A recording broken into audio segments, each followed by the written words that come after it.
Tuesday, May 29th, 1453.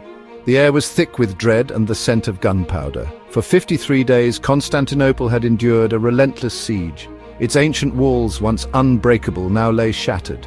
Inside, a dwindling band of defenders clung to hope. Outside, Sultan Mehmed II's vast Ottoman army prepared for the final assault.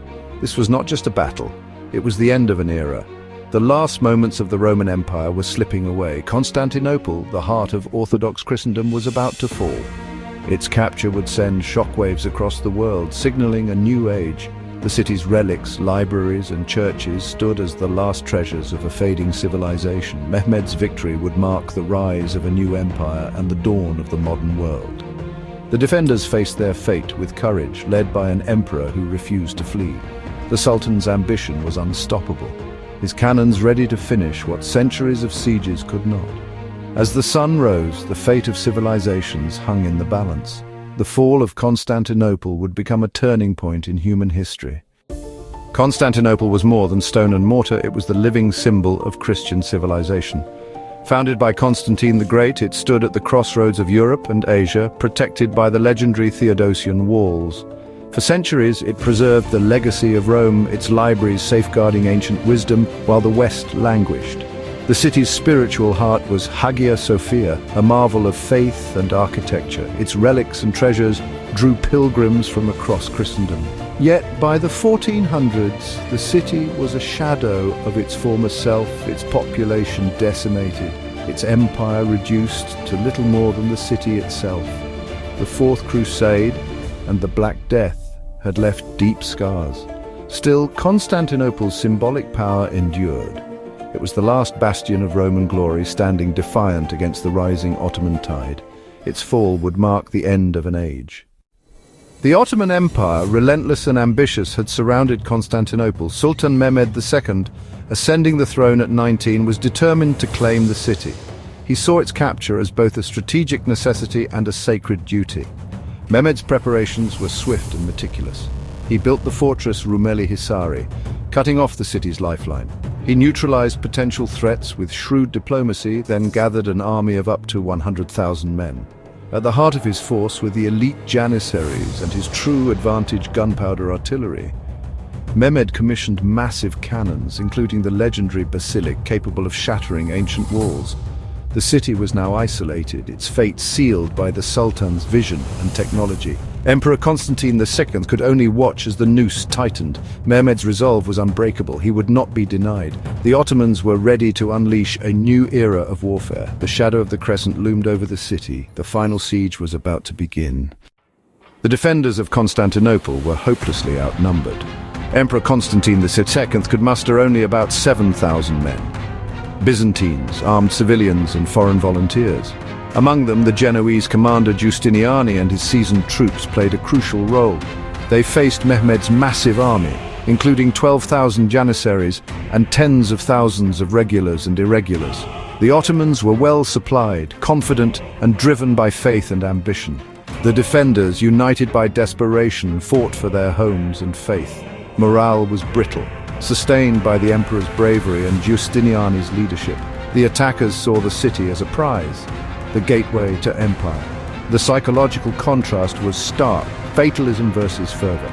The stage was set for a clash of faith, technology and willpower. The fate of Constantinople would be decided by the courage of the few against the might of the many. The final battle was inevitable. On April 6, 1453, Mehmed's cannons thundered, shaking Constantinople to its core. The Theodosian walls, once impregnable, began to crumble under relentless bombardment. Defenders worked day and night, desperately repairing breaches as fast as they appeared. At sea, the Ottomans blockaded the Golden Horn, but a daring Christian naval victory briefly lifted spirits. Mehmed responded with audacity. He ordered his ships dragged overland into the harbor, bypassing the city's defenses.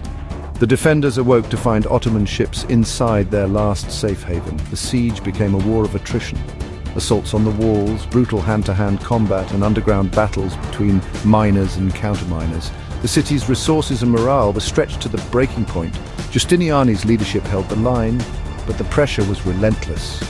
The Ottomans adapted, innovated, and pressed every advantage. The defenders' courage was immense, but the odds grew worse by the day. The siege ground on, each day bringing the city closer to collapse. The final assault was drawing near. By late May, Constantinople was on the brink.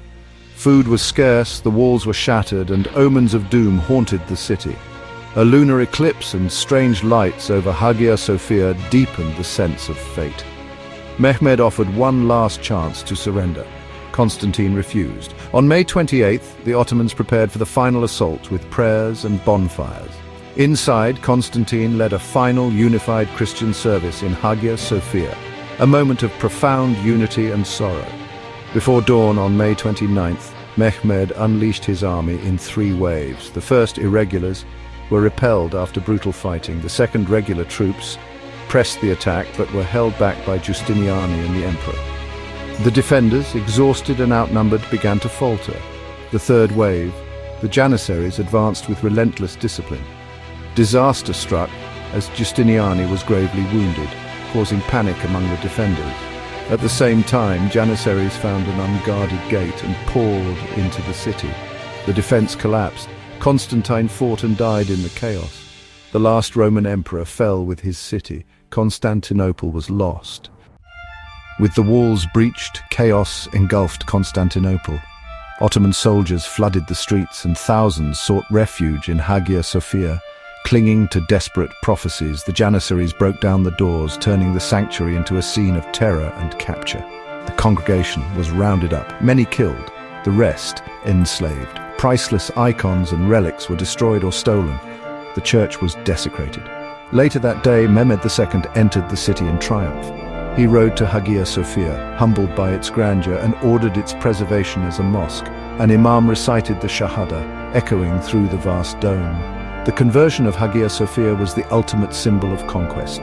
The era of the Byzantine Empire was over. The Ottoman age had begun. For Christians, it was a profound loss. For Mehmed, a dream fulfilled. The great church became the jewel of the new Ottoman capital. The city's identity was forever changed. A new chapter had begun. News of Constantinople's fall stunned Europe. The city had been Christendom's shield. Its loss felt catastrophic. Pope Nicholas V called for a crusade, but Europe was too divided to respond. The Ottoman threat was now at Europe's doorstep. Trade routes shifted. Mehmed controlled the gateway to the east, imposing new taxes and tariffs. This disruption spurred Europeans to seek new routes, fueling the age of discovery.